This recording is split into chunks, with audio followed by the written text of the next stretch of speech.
Good morning friends, स्वागत आहे तुमचं आजच्या प्री मार्केट रिपोर्टमध्ये. तर मग चला सुरुवात करूयात आजच्या या प्री मार्केट रिपोर्टला आणि जाणून घेऊयात की आज आपल्या स्टॉक मार्केटमध्ये काय होऊ शकतं ते. त्याआधी तुम्ही जर चॅनलवरती नवीन असाल तर चॅनलला सबस्क्राईब करायला बिलकुल विसरू नका. तर मग चला सुरुवात करूयात आजच्या या व्हिडिओला. मित्रांनो, काल रात्री जर आपण US मार्केट जर पाहिलं तर US market almost flat with positive bias असं थोडंसं क्लोज झालं आहे. परंतु फार जास्त काही टेन्शन घेण्यासारखं नाही आहे. पण जर आपण जिओपॉलिटिकल टेन्शन पाहिलं तर हॉर्मुझमधलं थोडंसं इन्क्रीज झाल्याचं आपल्याला पाहायला मिळतं आहे. यामध्ये जर आपण पाहिलं तर इराणचे आणि अमेरिकेचे एकमेकांवरती हल्ले सुरूच आहेत आणि त्या दरम्यान जे ट्रम्प आहेत तर त्यांनी काल इराणला निगोसिएशनसाठी बोलावलं होतं. परंतु इराणनं ते रिजेक्ट केलं आणि सांगितलं की जोपर्यंत आमच्यावरती हल्ले चालू आहेत तोपर्यंत आम्ही कुठल्याही प्रकारचं टॉक्स करणार नाही आहोत. त्यामुळे आजचा दिवस जास्त महत्त्वाचा आहे की अमेरिका या गोष्टीला कसा रिस्पॉन्ड करतो ते पाहणं खूप जास्त गरजेचं आहे. तर होप सो सगळं काही व्यवस्थित व्हावं हीच आपली अपेक्षा. परंतु काल एक रिपोर्ट आला ज्यामध्ये असं सांगण्यात आलं की जून महिन्यामध्ये जे काही ॲग्रीमेंट झालं होतं US आणि इराणमध्ये, त्यानंतर जे काही प्री वॉर सिच्युएशन होतं, जेवढं ऑइल रोज हॉर्मुझमधनं फ्लो होत होतं तर त्याच्या ऑलमोस्ट 80% ऑइल फ्लो पुन्हा चालू झाला होता. परंतु आता रिसेंटली झालेले जे काही युद्ध आहे तर त्यामुळे ते पुन्हा बंद झालेलं आहे. परंतु ऑइल मात्र बऱ्यापैकी बाहेर निघत होतं, हे मात्र खरं. आणि सध्या जरी ब्लॉकेड USचं असलं आणि इराण जरी समजा काही करत असला तरीसुद्धा पूर्णपणे शिपिंग स्टॉप आहे अशातला प्रकार नाही. ऑलमोस्ट आपण जर पाहिलं तर 11 शिप्स काल 24 तासामध्ये तिथनं गेलेल्या आहेत. त्यातल्या 9 या इराणनं ठरवून दिलेल्या एरियातनं गेलेल्या आहेत आणि बाकीच्या दुसऱ्या बाजूने गेलेत. त्यामुळे ह्या सगळ्या गोष्टी पाहता काय होतं आहे आता ते पाहावं लागेल. आज इराण आणि अमेरिका यांच्यामध्ये काही चर्चा होती आहे का याच्यावरती सगळ्यांचं लक्ष राहणार आहे, किंवा मग हे एक्स्कलेशन वाढत जाते का.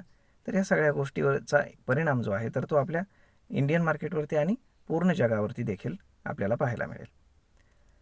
जर आता आपण युरोपियन आणि एशियन मार्केट जर पाहिले तर मोस्टली फ्लॅटच आहेत, जास्त काही कोणी पॅनिक सिच्युएशनमध्ये नाही आहे. जर आपण ऑइल पाहिलं तर ऑइल मात्र $80 अजूनही वरतीच आहे. त्यामुळे जोपर्यंत $80 खाली येऊन क्लोज करत नाही तोपर्यंत तिथे परिस्थिती व्यवस्थित आहे असं आपण म्हणू शकत नाही. एस्कलेशन कधीही होऊ शकतं. तर मग आता जर आपण FIS-DIचा डेटा जर कालचा पाहिला तर आपल्याला दिसेल की साधारण 700 कोटींच्या आसपास त्यांनी सेलिंग केलेलं आहे FISनं, आणि ऑलमोस्ट तेवढंच डोमेस्टिक इन्स्टिट्यूशन्सनं बाईंग देखील केलेलं आहे. आता येऊयात आपल्या इंडियन मार्केटकडे. जर आपण इंडियन मार्केटमध्ये जर पाहिलं तर रिझल्ट सीझन सुरू झाला आहे. त्यामुळे रिझल्टला ज्या त्या कंपन्या आपापल्या पद्धतीनं रिॲक्ट करत आहेत. जर आपण आपले जे ADRs USमध्ये काम करत आहेत ते जर पाहिले तर banking ADRs fresh positive momentum दाखवत आहेत. प्लस जे IT ADRs आहेत तर ते अगदी म्युटेड आहेत. त्यामुळे कुठल्याही प्रकारचं मोमेंटम त्यांच्यामध्ये दिसत नाही आहे.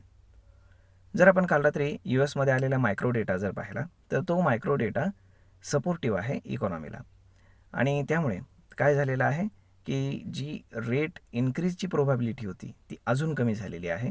जसा काल डेटा आला होता तसा रात्रीसुद्धा डेटा आलेला आहे, आणि त्यामुळे ती गोष्ट आपल्या इंडियन मार्केटसाठी आणि स्पेशली बँकिंग स्टॉक्स NBFCs वगैरे यांच्यासाठी चांगली आहे. आज आपल्याकडे काही मेजर कंपन्यांचे रिझल्ट आहेत ज्याच्यामध्ये जिओ फायनान्शियल वगैरे आहे. त्यानंतर उद्या रिलायन्सचा देखील रिझल्ट आहे, आणि या आठवड्यामध्ये बरेच रिझल्ट आहेत, म्हणजेच शनिवारी बऱ्याच बँकांचे रिझल्ट येणार आहेत.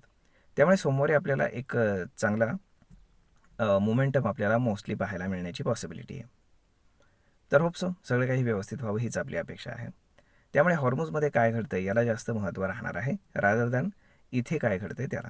ओके, तर मग आपण जर ओपन इंटरेस्टच्या हिशोबाने कॅल्क्युलेशन करायचं म्हटलं तर 24,000वरती खूप जास्त पोट रेटिंग आपल्याला पाहायला मिळतं आहे.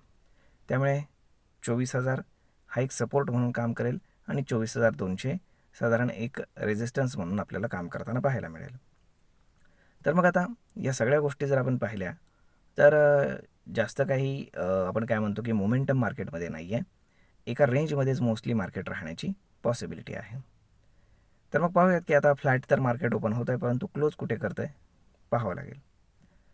तर मग मित्रांनो, हा व्हिडिओ ही माहिती तुम्हाला कशी वाटली तुम्ही आम्हाला कमेंट करून नक्कीच सांगा, आणि जर आवडली असेल तर आपल्या जवळच्या मित्रमंडळींसोबत देखील हा व्हिडिओ तुम्ही शेअर करायला विसरू नका. धन्यवाद.